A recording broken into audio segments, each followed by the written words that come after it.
In recent weeks and months, many people, including myself, have been working from home. Ros Atkins, presenter of BBC Outside Source, has also been working from home. And regular viewers of that programme will know that Ros has an original BBC Bush House studio clock panel on his living room wall.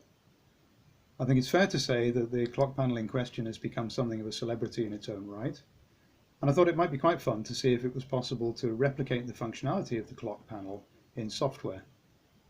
And what you see on the screen here is the proof of concept version of that idea.